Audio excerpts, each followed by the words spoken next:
And she and I got into this banter. Did not, did not, did. And they thought it was funny.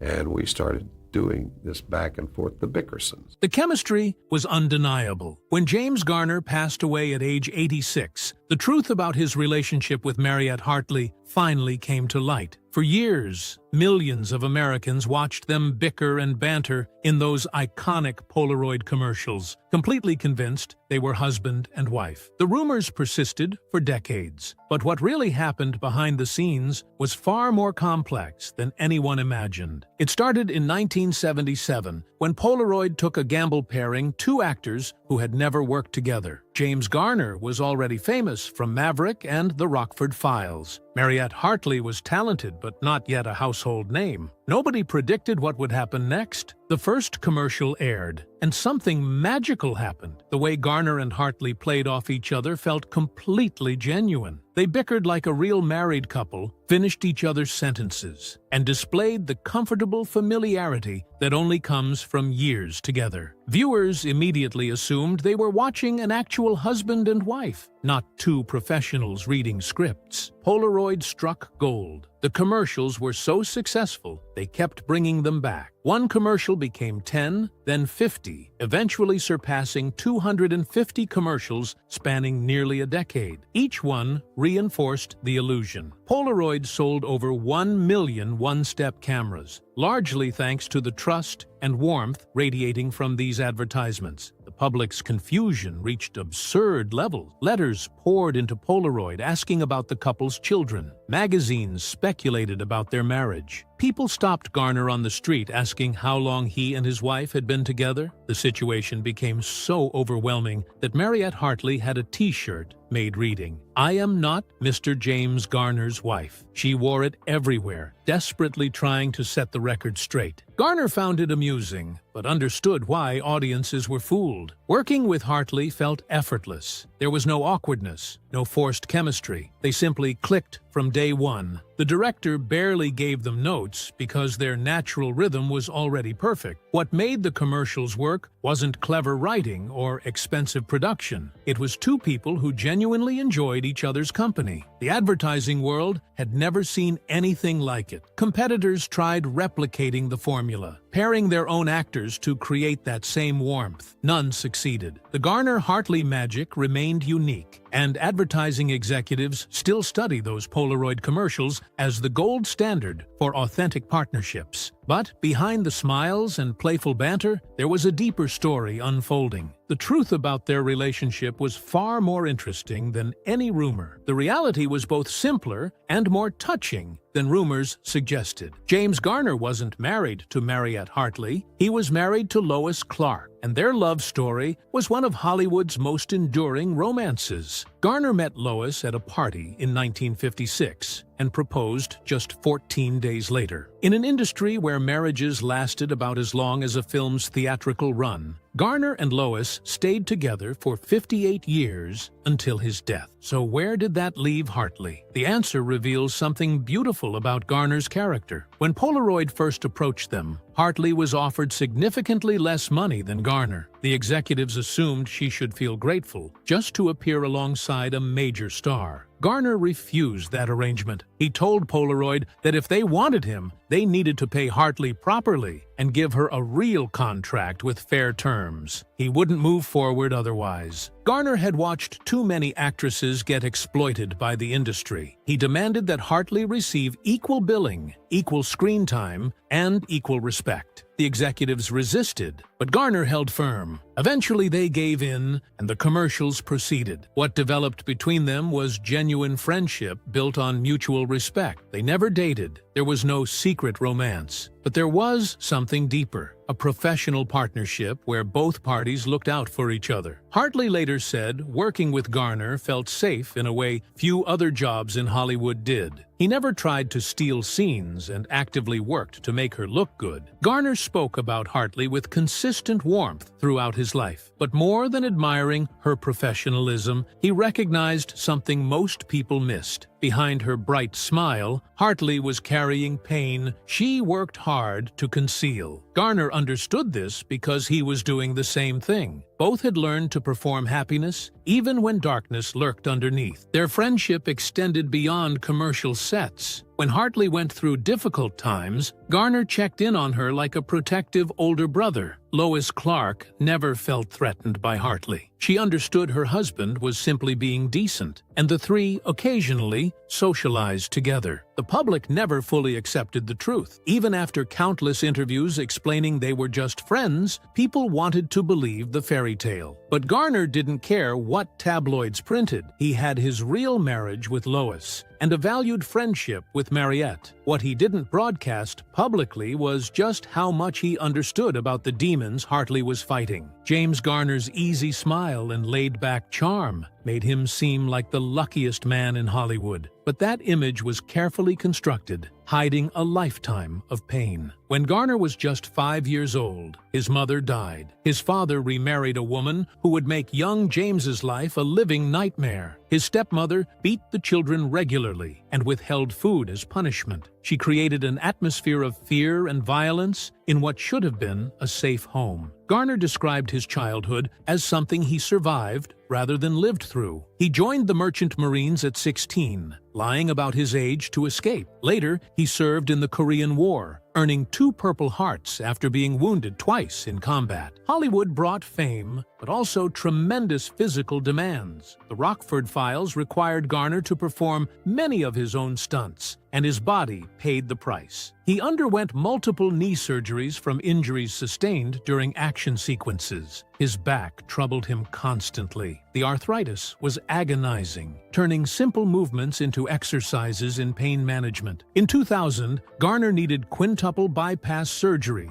after doctors discovered severe blockages in his heart. Then, in 2008, he suffered a stroke. Each health crisis reminded him that his body was breaking down faster than his spirit was ready to accept. The physical pain was relentless, but Garner dealt with something even harder: depression. He was remarkably open about his mental health struggles during an era when most male actors would rather have admitted to almost anything else. Depression had shadowed him throughout his adult life. Some days, the weight made even simple tasks feel impossible. He had a loving wife, successful career, and financial security. Depression didn't care about any of that. What made it particularly difficult was the constant need to perform happiness. His career depended on projecting charm and ease. Audiences wanted the cool, funny, confident character Garner had perfected. So he learned to compartmentalize. He could be suffering inside while delivering comedy gold on camera. The smile was genuine in the moment, even if darkness waited once the director yelled cut. On set, almost nobody knew what Garner endured daily. He showed up on time, knew his lines, and did the work. If his knee was screaming or his back was spasming, he didn't mention it. He came from a generation that valued toughness above wellness. What few people understood was that Garner's kindness toward others grew directly from his own suffering. He knew what it felt like to smile while drowning. He recognized the signs when someone else was doing the same thing. And that recognition would prove crucial because Hartley was hiding secrets that made his struggles look simple by comparison. The Polaroid commercials made people think Garner and Hartley were married, but it was a single episode of the Rockford Files that turned speculation into scandal. In 1979, Hartley appeared as a guest star on Garner's detective series. The episode was supposed to be just another job. Instead, it became a tabloid firestorm. The script called for a romantic subplot between Hartley's character and Jim Rockford. The writers knew Garner and Hartley's chemistry from the commercials would make their scenes feel natural. The episode featured a kiss scene, and when they filmed it, the sparks were undeniable. The Rockford Files filmed on location around Los Angeles, often in public spaces. Paparazzi had learned Garner's filming schedule and frequently lurked nearby. On the day they filmed the kiss scene, a photographer with a telephoto lens was positioned at a distance. He captured Garner and Hartley locked in an embrace that looked intensely passionate. The photographer sold the images immediately. Within days, they appeared in tabloids, with headlines suggesting Garner was cheating on his wife with his commercial co-star. The photos looked damning because they lacked context. Readers couldn't see the cameras or crew. They just saw two people who everyone already suspected were together, now caught kissing in what appeared to be a private moment. TV Guide ran an article with the headline, "That woman is not James Garner's wife." The piece explained they were co-workers and friends, detailing Garner's long marriage to Lois Clark and emphasizing the kiss was scripted and professional. But the article made things worse. By addressing the rumors so prominently, the magazine gave them more oxygen. Readers who hadn't heard the speculation now learned about it. The attempted clarification backfired, turning a manageable rumor into full-blown controversy. Garner was furious, but not at Hartley. He was angry at the tabloid industry that invaded his privacy and twisted innocent moments into salacious stories. Most of all,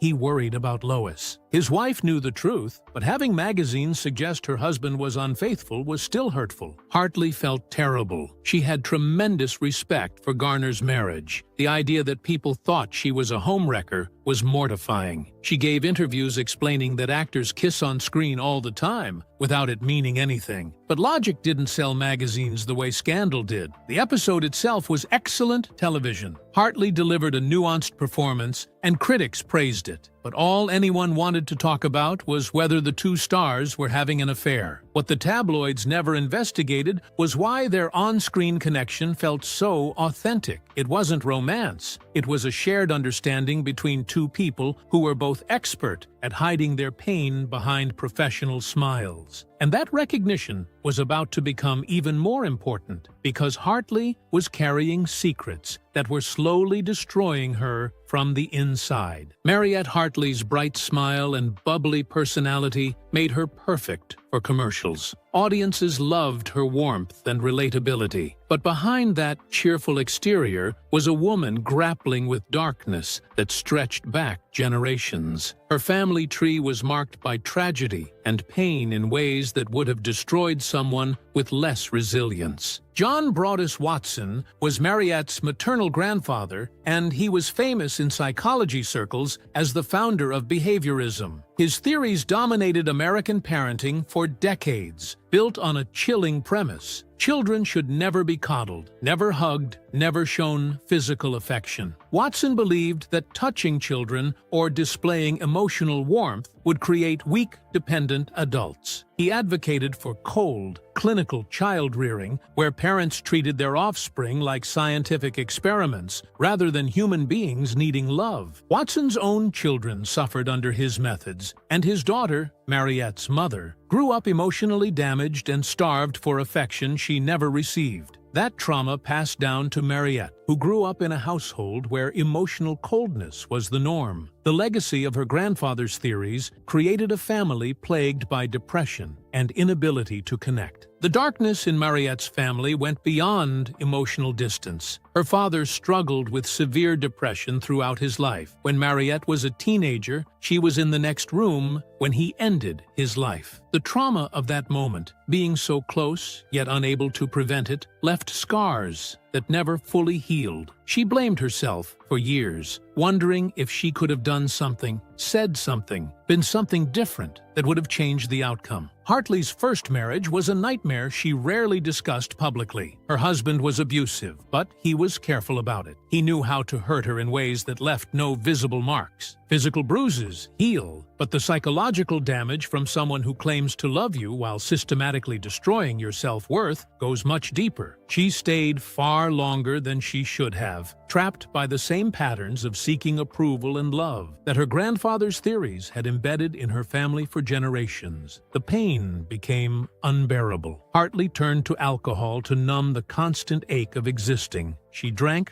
to forget, to sleep, to get through another day of pretending everything was fine. The drinking made everything worse, but in the moment, it was the only relief she could find. At her lowest point, Hartley contemplated ending her own life, following the same tragic path her father had taken. She understood, finally, what had driven him to that desperate act. But Hartley survived. She got sober, left her abusive marriage, and began the long process of healing. She wrote a memoir called Breaking the Silence, where she detailed her family's struggles with depression and her own battles with thoughts of self-harm and alcohol. The book was brutally honest, stripping away the cheerful facade she'd maintained for years and revealing the pain underneath. What made Hartley's public persona so convincing was that she genuinely could experience joy and humor. She just had to work much harder for it than most people realized. The laughter in those Polaroid commercials was real, but it existed alongside tremendous pain. She had learned, like Garner, to compartmentalize, to be professional, to give audiences what they wanted while keeping her darkest struggles hidden. When Garner looked at Hartley across those commercial sets, he saw more than her performance. He recognized a fellow survivor, and that recognition created a bond that went deeper than friendship or professional respect. It was the connection between two people who understood what it meant to carry unbearable weight while smiling for the cameras. James Garner wasn't a psychologist, and he never claimed to be some kind of emotional expert, but he had spent decades navigating his own pain, and that gave him a radar for recognizing when someone else was doing the same thing. From the very first day working with Mariette Hartley, he sensed something beneath her cheerful exterior. The way she threw herself into work a little too enthusiastically. The brief moments when her smile dropped between takes and something darker flickered across her face. The careful way she maintained boundaries while still being warm and professional. Garner never pried. He understood that some things people needed to keep private, and that forcing someone to talk about their pain before they were ready only made things worse. Instead, he simply made it clear through his actions that he was safe. When other crew members made thoughtless jokes, he redirected the conversation. When directors pushed too hard or expected too much, he advocated for breaks and reasonable schedules. He created space for Hartley to breathe. During one particularly difficult period in Hartley's life, when her personal struggles were threatening to overwhelm her completely, Garner noticed she was barely holding it together. She still showed up on time and delivered her lines perfectly, but something fundamental had shifted. He didn't ask what was wrong. Instead, he told her a story about his own battles with depression, how some days getting out of bed felt impossible, how the world could look gray and lifeless, even when objectively everything was fine, how he'd learned that surviving those days was its own form of courage. That conversation changed something between them. Hartley realized Garner wasn't just being generically kind, he actually understood. He'd been in the darkness too, knowing she wasn't alone, that someone she respected had fought similar battles and survived, gave her strength when she needed it most. Garner never told her what to do or offered simplistic solutions. He just let her know that he saw her struggling and that he believed she could make it through. What made their working relationship so powerful was this mutual recognition of shared pain. When they bantered in those Polaroid commercials, there was an undercurrent of real affection born from genuine understanding. They weren't just acting, they were two wounded people finding moments of lightness together. That authenticity was what audiences responded to, even if they couldn't articulate exactly why the chemistry felt so real. Garner also used his influence in practical ways. When Hartley needed work during tough financial periods, he recommended her for roles. When producers questioned whether she was reliable, he vouched for her professionalism. When she faced discrimination or unfair treatment, he made calls and applied pressure behind the scenes. He never made a big deal about any of this, never expected gratitude or recognition. He just did it because that's what friends do, especially friends who understand what it's like to fight invisible battles every single day. Hartley later said that Garner's quiet support during her darkest years possibly saved her life. Not through any dramatic intervention, but simply by being consistently present and treating her with dignity when she could barely treat herself that way. He never judged her struggles or implied she should just be stronger or more positive. He accepted that pain was part of life and that surviving it was enough. The bond between them was built on this foundation of mutual respect and shared understanding. They both knew what it meant to smile through agony. They both knew the exhaustion of maintaining a public persona while falling apart privately. And they both knew the value of having someone who understands without requiring explanations. That connection, forged in darkness but expressed through light, was the real story behind those commercials that convinced America they were married. In his final years, Garner spoke openly about what Mariette Hartley meant to him.